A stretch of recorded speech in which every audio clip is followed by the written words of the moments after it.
एक बहुत सुंदर प्रसंग शिव महापुराण की कथा में आता है। माता पार्वती जी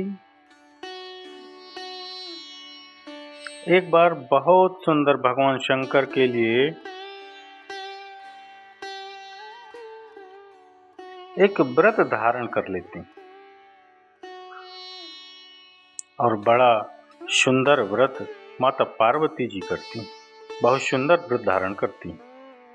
जब पार्वती जी ने व्रत किया, माता पार्वती के सारे व्रत जब पूर्ण हो गए, माता पार्वती जी के सारे व्रत जब पूर्ण हो जाते हैं और व्रत पूर्ण होने पर उद्यापन करने के लिए सनकादि ऋषियों को बुलाया।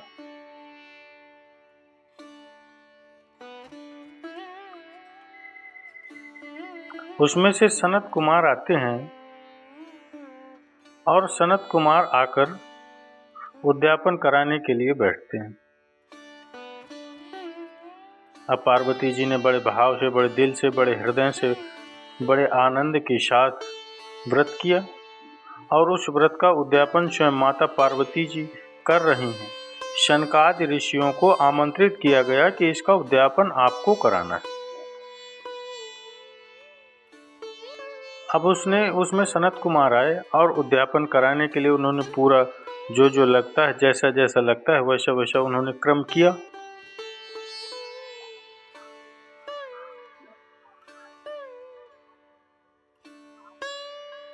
सनत कुमारों ने जैसे ही उद्यापन कराने के लिए बैठे और सनत कुमारों ने कहा, माता व्रत तो करी हो, मना नहीं है, आप उद्यापन भी कर रही हो, मना नहीं, पर एक बात है माँ, इस उद्यापन की दक्षिणा आपको देना होगी।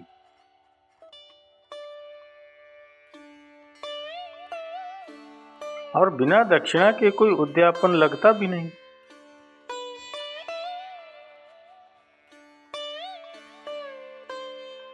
अब जैसे पशुपतिनाथ का व्रत, पशुपतिनाथ का व्रत करते हैं। पशुपतिनाथ के व्रत कितने सोमवार का होता है आप सभी जानते हो, 5 सोमवार का। कितने दिए लगते हैं उसमें ये आप जानते ही हैं सभी, 6 दिए।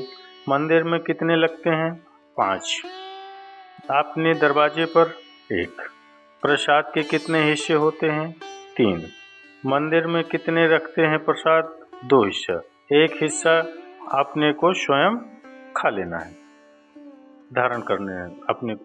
अब कई लोगों के मन में एक प्रश्न आता है कि गुरुजी हमने 5 व्रत करे, अगर संतोषी माता का व्रत करते हैं तो उसका उद्यापन होता है, लक्ष्मी जी का वैभव लक्ष्मी व्रत करते हैं तो उसका भी उद्यापन होता है, हम गुरुवार का व्रत करते हैं तो उसका भी उद्यापन होता है, पशुपतिनाथ के व्रत का भी उद्यापन होता है, क्यों नहीं होता? जब एक व्रत आप चालू करते हो और 5वां व्रत जब आपका पूर्ण होता है, तब 5वें व्रत तक जब श्रीफल, भेंट और 108 चावल के दाने या बेलपत्री या फूल की पंखड़ी या कुछ भी सामग्री, मूंग आदि कुछ भी शंकर जी को जो आप समर्पित करते हो, 108 चावल के दाने, 108 पत्तियां, वो एक साथ नहीं चढ़ाए जाते। आप सबके स्मरण में रहे कि जैसे फूल की पंखड़ियां हैं तो वो एक एक कर देवाधिदेव महादेव को समर्पित की जाती। श्री शिवाय नमस्तुभ्यम, श्री शिवाय नमस्तुभ्यम, श्री शिवाय नमस्तुभ्यम, इसी तरह से एक बार श्री शिवाय नमस्तुभ्यम बोला, एक चावल दाना जो भी आपने चढ़ा रहे हैं वो समर्पित कर दिया। या नमः शिवाय, नमः शिवाय, नमः शिवाय ऐसा करते हुए चढ़ाते जाओ। आप एक पुरुष है अगर तो ओम नमः शिवाय, ओम नमः शिवाय, एक एक दाना लिया, ओम नमः शिवाय का उच्चारण करते हुए आप चढ़ाते जाओ। जिस मंत्र का आप उच्चारण कर रहे हैं, जिस भाव से आप मंत्र का उच्चारण कर 108 चावल के दाने या बेलपत्र या पुष्प जो भी समर्पित कर रहे हैं श्रीफल के साथ में, ये जान कर के करें कि वो शंकर जी के पशुपतिनाथ व्रत का उद्यापन है और उस उद्यापन को आप 108 बार भगवान का नाम जाप कर भगवान को जो समर्पित कर रहे हैं उससे शिव को प्रसन्न कर रहे हैं। अब कहा पार्वती जी ने जैसे व्रत करा तो उन्होंने कहा कि आपने इसका उद्यापन करा, तो सनत कुमारों ने कहा कि इसका दक्षिणा लगेगी। अब आप जब पशुपतिनाथ का व्रत पूर्ण कर लेते हो तो दक्षिणा भी लगती है। कि श्रीफल के साथ में कोई भी दक्षिणा आप जो बन सके वो भगवान शंकर को समर्पित करिए। जो बन सके, जैसा बन सके, जैसा आप रख सके, जैसा आप दे सके, उस हिसाब से आपसे जो बन पड़े वो दक्षिणा उस श्रीफल के साथ रखें। और 108 चावल का दाना, मूंग का दाना या बेलपत्र या पत्ती या पुष्प या जो भी सामग्री आप समर्पित कर रहे हैं वो आप समर्पित करते रहें। शिव की आराधना करते जाएं, विनय करते जाएं, निवेदन करते जाएं, अर्चना करते जाएं, विनती करते जाएं, शिव से निवेदन करें, शिव जी से आराधना करें शिव जी।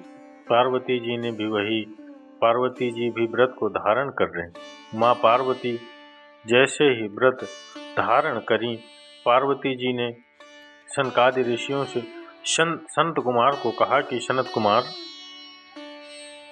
आप उद्यापन कराइए। उद्यापन कराने के लिए आतुर हो गए।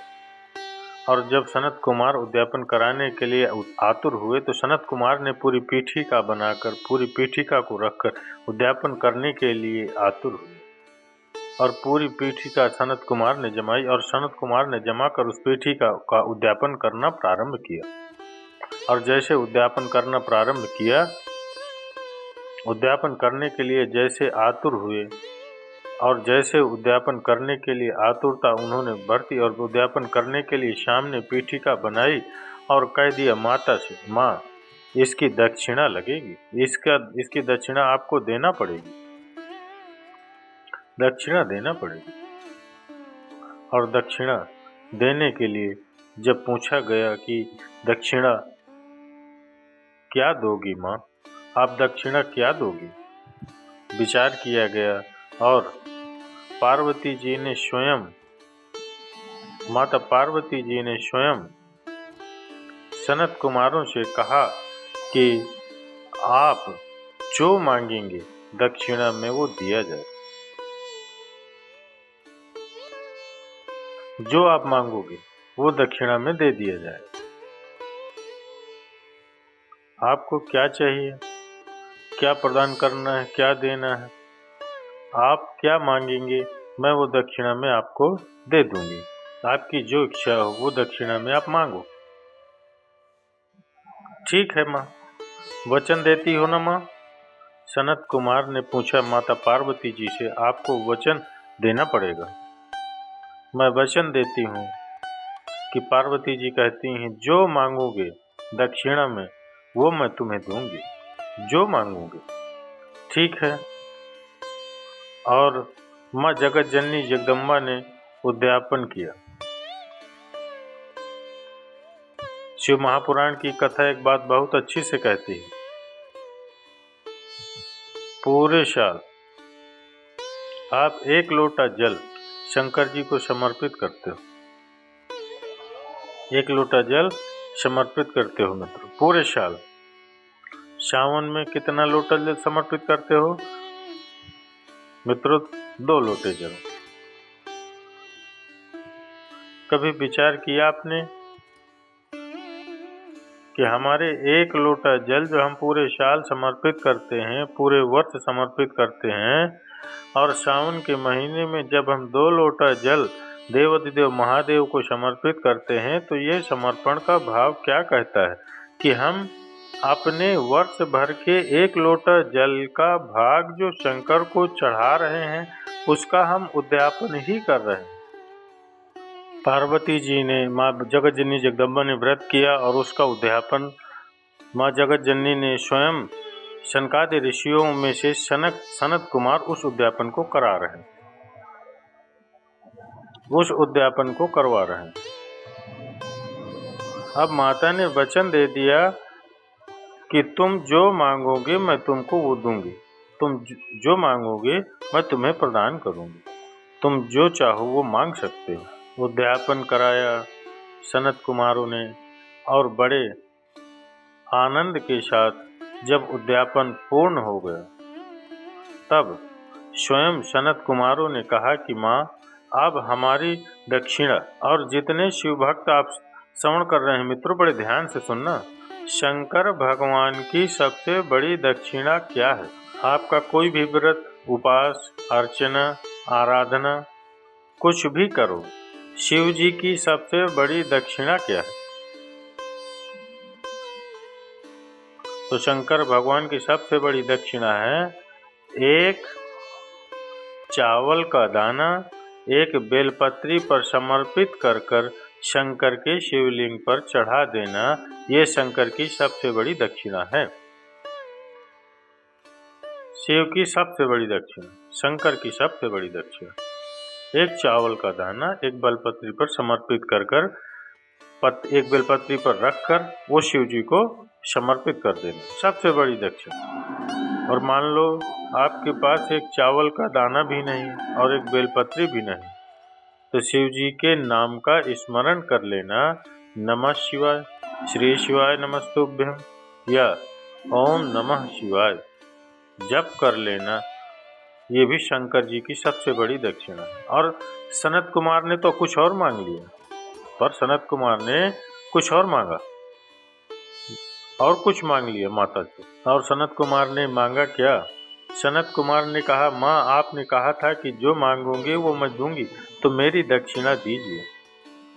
पार्वती जी ने पूछा, कौन सी दक्षिणा, क्या चाहिए, बोलिए, मैं आपको क्या प्रदान करूं?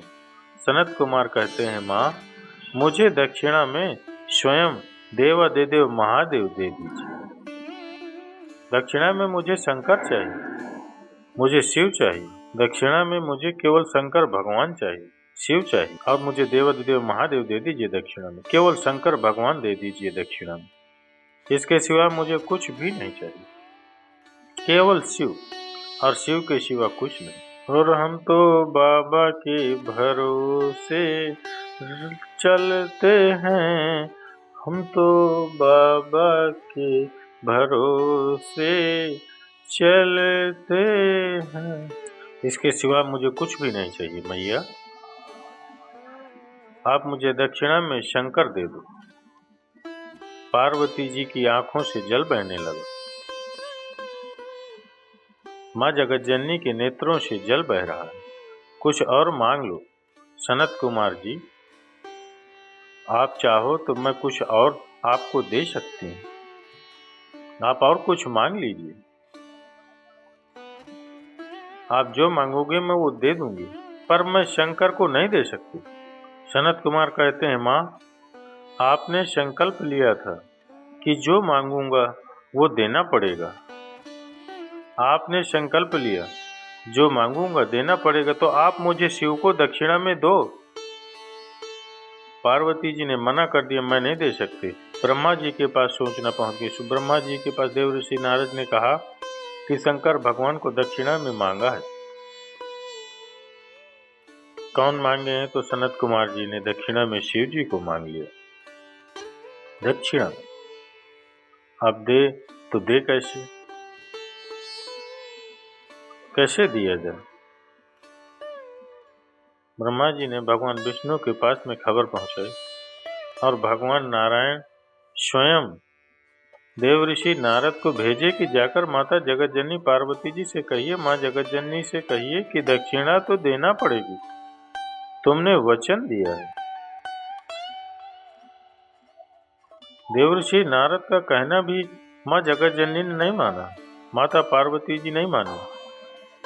तब स्वयं भगवान विष्णु माँ लक्ष्मी के साथ में पार्वती जी के साक्षी में आकर खड़े हो गए, माँ जगतजननी के सामने आकर खड़े हो गए। और भगवान विष्णु ने माता पार्वती जी से कहा, पार्वती माता से, माँ सनत कुमारों ने जो मांगा है वो तो आपको देना ही पड़ेगा, पर मैं शिव को कैसे दूं? मैं शंकर को कैसे दे सकती हूँ? मैं शिव कैसे दे सकती, कैसे दे सकती? बहुत समझाया भगवान नारायण ने, खूब समझाया। तब माता पार्वती जी से कहा, एक काम करना, 1000 गौ सनकादि ऋषि को दे देना और उनसे शंकर भगवान को वापस ले लेना। 1000 गौ माता देकर शंकर को वापस ले लेना। तुम देव तो सही, तो पार्वती जी की समझ में आ गया और पार्वती मैया ने शंकर जी को दक्षिणा में सनत कुमारों को दे दिया। सनत कुमारों ने शंकर जी को लिया और लेने के बाद में सनत कुमार जब जाने लगे तो शंकर जी को साथ में लेकर तब माता पार्वती जी ने कहा, बाबा रुको सनत कुमार, तुमने पूजन कराई, दक्षिणा में मैंने शंकर दिए, पर उस शिव के बराबर में मैं तुम्हें गौ माता देती हूँ, तुम गाय ले लो और मेरे शंकर को छोड़ दो।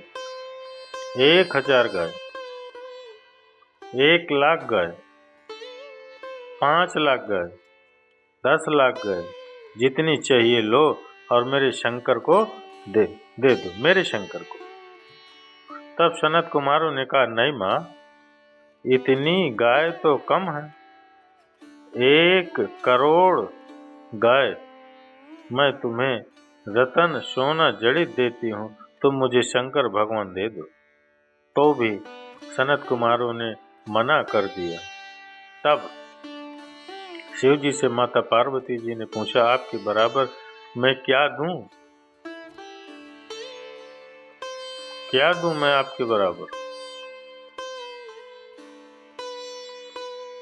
क्या प्रदान करूं मैं आपके बराबर जो ये सनत कुमार मुझे वापस आपको दे दे?